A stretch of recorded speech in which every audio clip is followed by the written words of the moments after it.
ಇನ್ನು ಮುಂದೆ ನಿಮ್ಮ ನೆಚ್ಚಿನ ಧಾರಾವಾಹಿಗಳ ಫುಲ್ ಎಪಿಸೋಡ್ಗಳು ಸನ್ ನೆಕ್ಸ್ಟ್ ಆಪ್ನಲ್ಲಿ ಮಾತ್ರ. ರಾಧಿಕಾ, ನಿನ್ನೆ ಕೇಳ್ತಿರೋದು. ನನಗೊಬ್ಬರ ಮೇಲೆ ಅನುಮಾನ ಇದೆ ಮಾವ.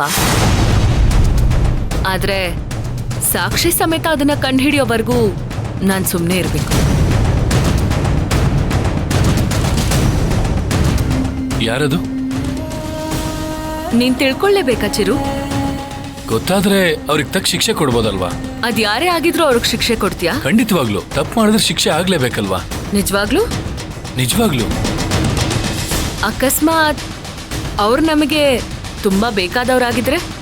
ಅದೇನ್ ರಾಧಿಕಾ, ತುಂಬಾ ಬೇಕಾದವ್ರಾಗಿದ್ರೆ ಅಂತ ರಾಗ ಎಳಿತಾ ಇದೀಯಾ? ಅದ ನನ್ನ ಹೆತ್ತ ತಾಯಿ ಆಗಿದ್ರು.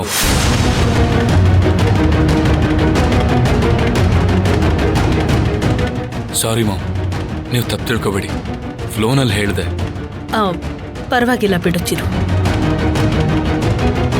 ರಾಧಿಕಾ, ಇವಾಗ ಹೇಳು, ಆ ರಾಸ್ಕಲ್ ಯಾರು ಅಂತ. ಈಗ ಬೇಡ ಚಿರು, ಟೈಮ್ ಬಂದಾಗ ನಾನೇ ಹೇಳ್ತೀನಿ. ಹೇಳು ರಾಧಿಕಾ. ಅಲ್ಲಿ ಕಾಶಿ ಸಾವು ಬದುಕಿನ ಮಧ್ಯ ಒದ್ದಾಡ್ತಾ ಇದ್ದಾರೆ. ಇನ್ಯಾವ ಸಮಯಕ್ಕೆ ಕಾಯ್ಬೇಕು ನೀನು? ಅಕ್ಕ, ಅದ್ಯಾರು ಅಂತ ಹೇಳಕ್ಕ. ಅದ್ಯಾರೇ ಆಗಿದ್ರು ನಾನ್ ಮಾತ್ರ ಅವ್ರನ್ನ ಸುಮ್ಮನೆ ಬಿಡಲ್ಲ. ಮೊದಲು ಕಾಶಿ ಹುಷಾರಾಗಿ ಮನೆಗೆ ಬರ್ಲಿ, ಆಮೇಲೆ ಹೇಳ್ತೀನಿ. ಆದ್ರೆ ಒಂದು, ಏನು? ನಾನ್ ಬದುಕಿರೋವರೆಗೂ ನಮ್ ಕಾಶಿ ಮಾತ್ರ ಅಲ್ಲ, ನಮ್ ಮನೇಲಿ ಯಾರಿಗೂ ಏನಾಗೋದಕ್ಕೂ ನಾನ್ ಬಿಡಲ್ಲ.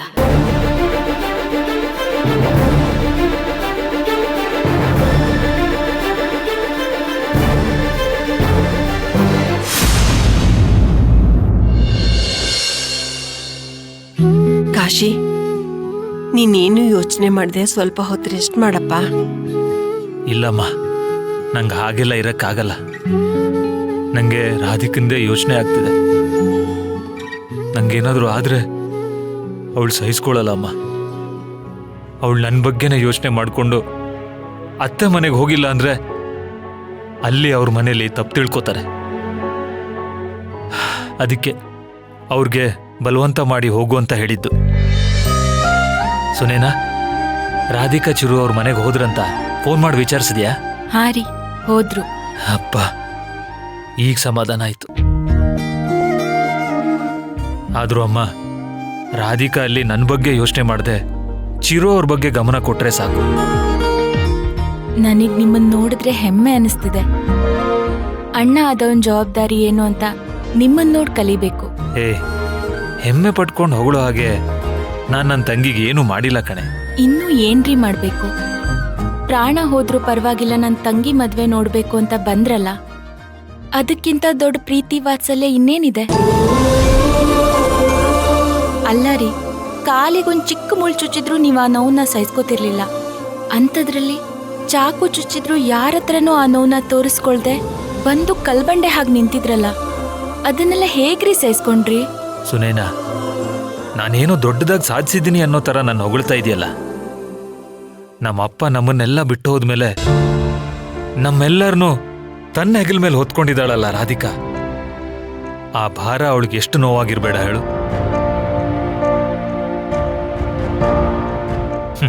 ದುಡ್ಡಿಂದೆಲ್ಲ ಒಂದು ಸಮಸ್ಯೆನೇ ಅಲ್ಲ. ನಾನು ಒಂದು ಟೈಮಲ್ಲಿ ಕುಡ್ಕೊಂಬಂದು ರಾಧಿಕನ್ಗೆ, ಮನೆಯವ್ರಿಗೆಲ್ಲ ಜವಾಬ್ದಾರಿ ಇಲ್ಲದೆ ನಡ್ಕೊಂಡು ಎಷ್ಟು ನೋವು ಕೊಟ್ಟಿದ್ದೀನಿ. ಆಗ್ಲೂ ಅವಳು ಯಾಕೆ ಹೀಗೆ ನಡ್ಕೋತಿದ್ಯಾ ಅಂತ ನನ್ನ ಮೇಲೆ ಕೋಪ ಮಾಡಿಕೊಂಡು ನನ್ನ ಬೈತಾ ಇರಲಿಲ್ಲ. ಕುಟುಂಬದ ಖುಷಿಗೋಸ್ಕರ ಏನ್ ಬೇಕಿದ್ರೂ ಸಹಿಸ್ಕೊಳ್ಳೋ ಇಂಥ ಮನೆ ಮಗಳಿಗೋಸ್ಕರ ಎಷ್ಟು ನೋವು ಬೇಕಿದ್ರೂ ತಡ್ಕೊಳ್ಳೋಣ. ನಂಗೊತ್ತು, ಅವಳಷ್ಟೇ ಅಲ್ಲಿ ಹೋಗಿದ್ದಾಳೆ. ಅವಳ ಮನಸ್ಸು ಇಲ್ಲೇ ಇರುತ್ತೆ. ನನ್ನ ಅಣ್ಣ ಏನ್ ಮಾಡ್ತಿರ್ತಾನೋ ಅಂತ ಯೋಚನೆ ಮಾಡ್ತಿರ್ತಾಳವಳು. ಹೌದು ರೀ, ಅವಳು ಎಲ್ಲೇ ಇದ್ರೂ ಅಷ್ಟೇ ಖುಷಿ ಖುಷಿಯಿಂದ ನೆಮ್ಮದಿಯಿಂದ ಬಾಳ್ತಾಳೆ. ನೀವೀಗ ಅದ್ರ ಬಗ್ಗೆ ಯೋಚನೆ ಮಾಡಬೇಡಿ.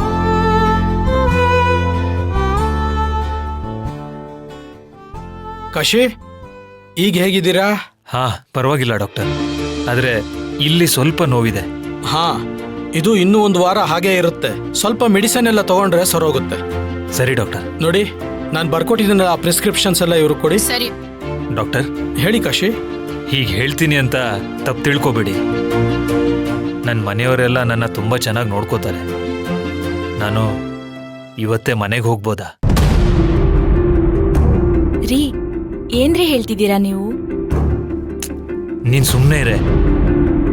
ಏನು ಡಿಸ್ಚಾರ್ಜಾ? ನೋವೇ. Doctor please doctor. ನಿಮ್ಗಾಗಿರೋದು ಸಣ್ಣ ಗಾಯ ಅಲ್ಲ, ಚಾಕುವಿಂದ ಹಿರಿದಿರೋದು. ಕಂಪ್ಲೀಟ್ ಆಗಿ 2-3 ದಿನ ಅಬ್ಸರ್ವೇಷನ್ ಅಲ್ಲಿ ಇರಬೇಕು, ಆಗ್ಲೇ ಎಲ್ಲ ರಿಕವರ್ ಆಗೋದು. ನನ್ಗೆ ಗೊತ್ತು ಡಾಕ್ಟರ್, ಆದರೆ ನನ್ನ ತಂಗಿ ಮದುವೆ ಆಗಿದೆ. ಅಪ್ಪನ ಸ್ಥಾನದಲ್ಲಿ ನಾನಲ್ಲಿ ಇರಬೇಕು. ನನಗೆ ಹೀಗಾಗಿರೋದು ನೋಡಿ ಅವಳು ತುಂಬ ನೊಂದ್ಕೊಂಡಿದ್ದಾಳೆ ಡಾಕ್ಟರ್.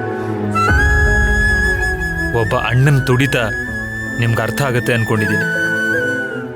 ಇಂಥ ಟೈಮಲ್ಲಿ ನನ್ನ ತಂಗಿ ತುಂಬ ಖುಷಿಯಾಗಿರ್ಬೇಕು. ಅದಕ್ಕೆ ನಾನಿವತ್ತೇ ಅಲ್ಲಿರಬೇಕು. Please doctor. ಇಲ್ಲ ಕಾಶಿ, ಈ ಪರಿಸ್ಥಿತಿಲಿ ನಿಮ್ಮನ್ನ ಕಳ್ಸೋಕ್ಕಾಗೋದಿಲ್ಲ. ಹಾಗೇನಾದ್ರೂ ಕಳ್ಸಿದ್ರೆ ನಿಮ್ಗೆ ತೊಂದರೆ ಆಗುತ್ತೆ. ಅದೆಲ್ಲ ನಾನು ನೋಡ್ಕೋತೀನಿ ಡಾಕ್ಟರ್. ನನ್ನ ತಂಗಿಗೆ ಅವಳ ಗಂಡನ ಮನೆಯಲ್ಲಿ ಮನೆ ತುಂಬಿಸ್ಕೊಂಡಿದ್ದಾರೆ. ಮತ್ತೆ ಇವತ್ತು ನಮ್ಮ ಮನೆಗೆ ಬರ್ತಾರೆ. ಮನೆ ದೊಡ್ಡ ಮಗ ಆಗಿ ನಾನು ಅಲ್ಲಿಲ್ಲ ಅಂದರೆ ಏನು ಚೆನ್ನಾಗಿರುತ್ತೆ ಡಾಕ್ಟರ್. ಪ್ಲೀಸ್ ನಾನು ಹೋಗಲೇಬೇಕು. ನೋಡಿ, ನೀವು ಜಾಸ್ತಿ ನಡೆಯೋ ಹಾಗಿಲ್ಲ ಕಾಶಿ, ತೊಂದರೆ ಆಗುತ್ತೆ. ಅದೆಲ್ಲ ನಾನು ನೋಡ್ಕೋತೀನಿ ಡಾಕ್ಟರ್. ನೀವು ಅದ್ರ ಬಗ್ಗೆ ಎಲ್ಲ ಯೋಚನೆ ಮಾಡಬೇಡಿ. ಏನಮ್ಮ ಇವರು ಹೀಗೆ ಮಾತಾಡ್ತಾ ಇದ್ದಾರೆ? ನೀವು ಸ್ವಲ್ಪ ಹೇಳಿ. ಡಾಕ್ಟರ್ ಮಾತ್ ಕೇಳ್ರಿ. ನೀನು ಸುಮ್ಮನೆ ಇರು ಸುನೈನಾ. ಕಾಶಿ ಬೇಡ ಕಣೋ, ನನ್ ಮಾತ್ ಕೇಳೋ. ನನ್ನ ತಂಗಿ ಖುಷಿಯಾಗಿರೋದನ್ನ ನಾನು ನೋಡಿದ್ರೆ ಸಾಕು, ನನ್ನ ಆರೋಗ್ಯ ಸರಿ ಹೋಗುತ್ತೆ. ನನ್ನ ತಂಗಿ ಮನೆಗೆ ಬರೋದ್ರೊಳಗಡೆ ನಾನಲ್ಲಿರಬೇಕು ಡಾಕ್ಟರ್. ಪ್ಲೀಸ್ ನನ್ನ ಡಿಸ್ಚಾರ್ಜ್ ಮಾಡಿ. ಕಾಶಿ ಬೇಡ ಕಣಪ್ಪ. ಅಮ್ಮ ನೀನು ಸುಮ್ಮನೆ ಇರಮ್ಮ. ನೋಡಿ, ನಾನು ನಿಮ್ಮ ಸ್ವಂತ ಡಿಸಿಷನ್ ಮೇಲೆ ಡಿಸ್ಚಾರ್ಜ್ ಮಾಡ್ತಾ ಇದ್ದೀನಿ. ಬ್ಲೀಡಿಂಗ್ ಏನಾದರೂ ಆಯಿತು ಅಂತಂದ್ರೆ ಇಮಿಡಿಯೇಟ್ ಆಗಿ ಹಾಸ್ಪಿಟಲ್ಗೆ ಬರಬೇಕು. ಸರಿ ಡಾಕ್ಟರ್. ಓಕೆ, ನಾನು ಈಗಲೇ ಡಿಸ್ಚಾರ್ಜ್ ಬರಿತೀನಿ ಕಾಶಿ. ಆದರೆ ಏನಾದರೂ ಹೆಚ್ಚು ಕಮ್ಮಿ ಆಯಿತು ಅಂತಂದ್ರೆ ನಮ್ಮ ಹಾಸ್ಪಿಟಲ್ ಮೇಲೆ ಬ್ಲೇಮ್ ಮಾಡಬಾರ್ದು. ಸರಿ, ನನ್ನ ತಂಗಿ ಮದುವೆ ಆಗಿರೋ ಖುಷಿನೇ ಸಾಕು. ನಾನು ಹುಷಾರಾಗ್ತೀನಿ.